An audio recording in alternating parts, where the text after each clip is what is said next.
I got myself in a predicament here. And that predicament is, I started thinking I was just gonna test this out a little bit, see how it goes. And it's going a lot faster and quicker, but I know you want to see what I'm doing here. So I had to wash all the mud off of me.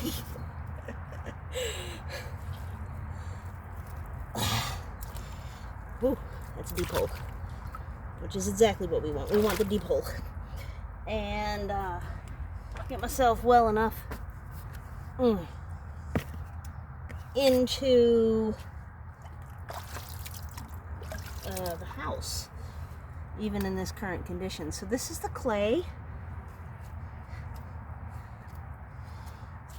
out of my yard from digging. I'm gonna just submerge it. It's been raining all day, so it's pretty wet, but I do kind of want it a little bit sludgy. And then I'm building up between the rocks up here because I feel like that section's a lot lower than my overflow, which is very, very accidental. And I feel like I'm probably gonna have to let this like dry in a few times, layer it up a few times, but what I'm doing is taking handfuls of clay, making sure it's wet enough, and just splatting it up against the walls of the pond here. And pretty much just then hoping for the best. I don't know if I thought it would be really, really good to take the rocks out of here, but it's a little late now because the places that they were set in real nice are gone. I'm gonna have to leave a little bit of drainage in here because this is my primary flow that goes that way. I'm poking my finger in. But I also kind of want this to have enough structure to maybe widen the path, so I don't know if that's going to be even possible.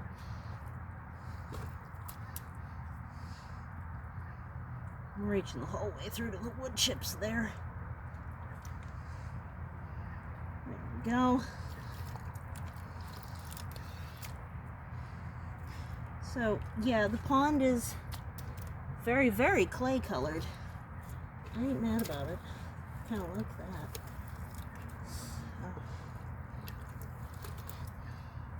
this is a big old thing of clay, and this wall here, I'm gonna have to like rinse off the rocks. This wall here isn't done, so you can watch me do that one.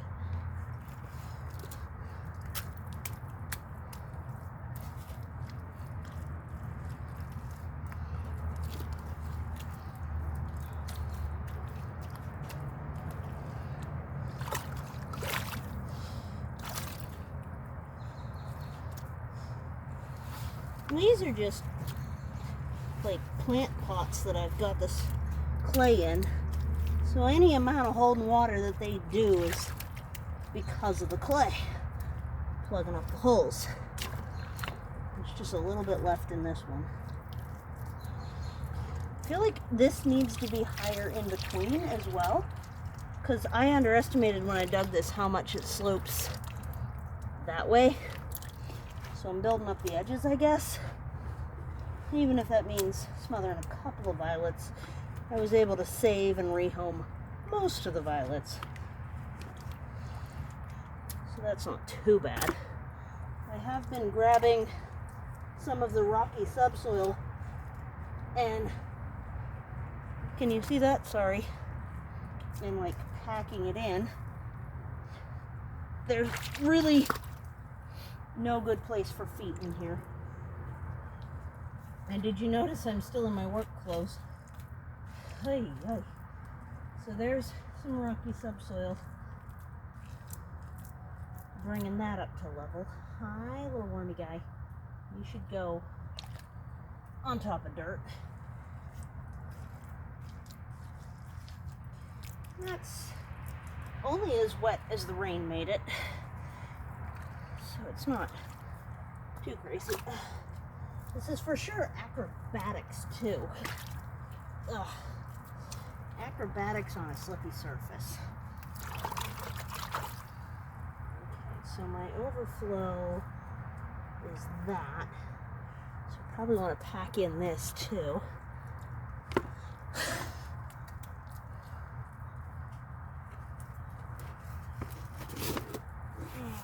This is clay soil I brought over yesterday. Just clay out from underneath my garden. That's it. That's all. That's all it is.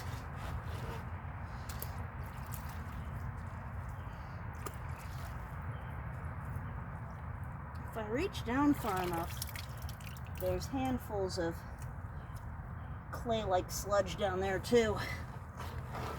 It seems to help to scrape down to the bottom where the water comes in, or to dip it. It needs to be wetter than the rain makes it.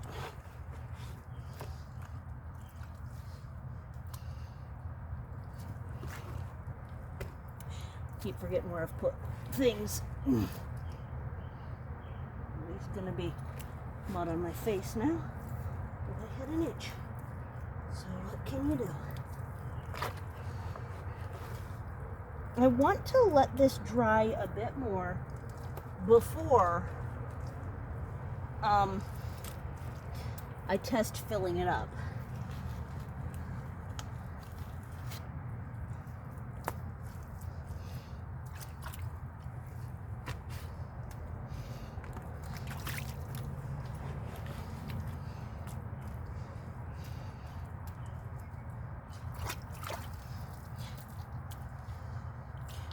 Wow.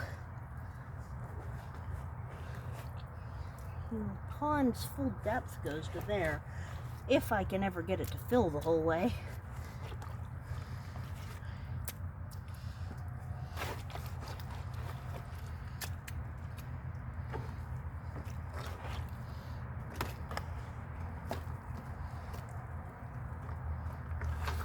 Breaking it up to get the water in between it.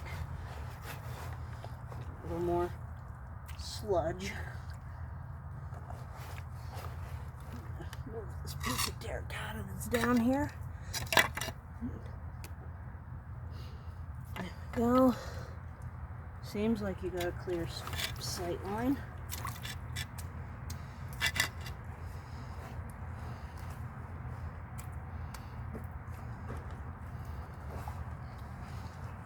This will, at the very least, hold water better than it did.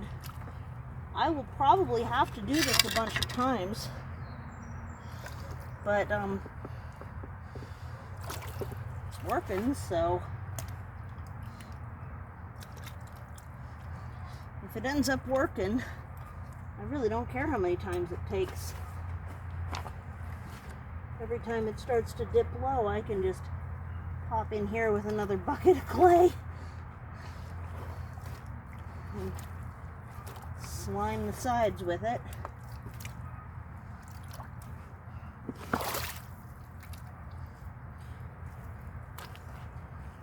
Eventually, this will be able to support life way better than a plastic-lined pond, but it's going to have to be able to actually hold water pretty well before I'm going to like introduce mosquito fish, which are a native fish around here, or anything like that.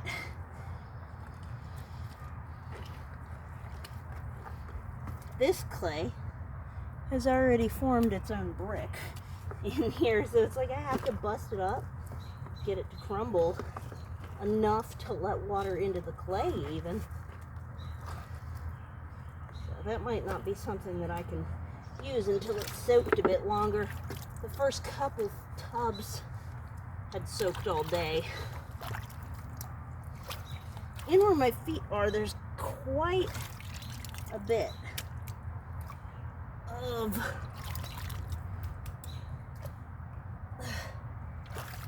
like rocky silt, clay stuff. It's at least up to my ankle, and I am on my tiptoes because the bottom of the hole isn't flat. It's tiptoes shaped. Whew. So yeah, eventually I'd like to definitely stock this pond and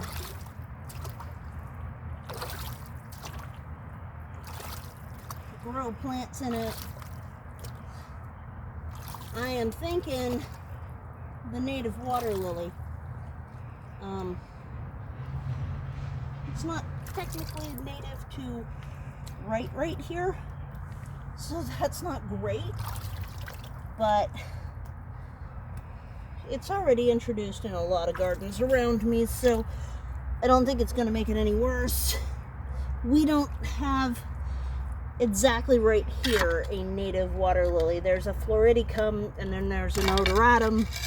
Odoratum starts maybe Maine and up.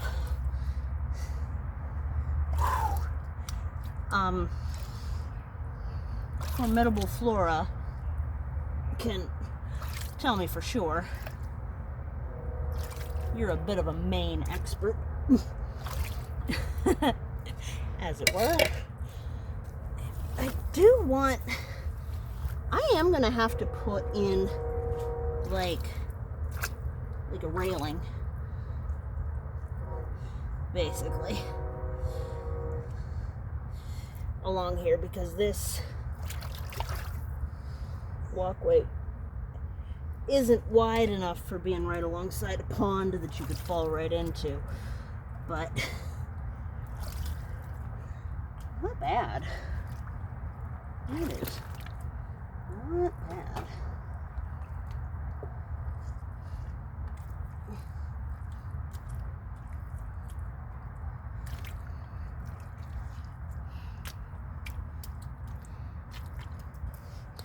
What do you think? Did I make a pond? Not clean enough to hit stop, but I hope you enjoyed. This finger isn't too bad. So thank you so much for visiting the cliffside. This here pond is definitely permaculture. Take care. Bye.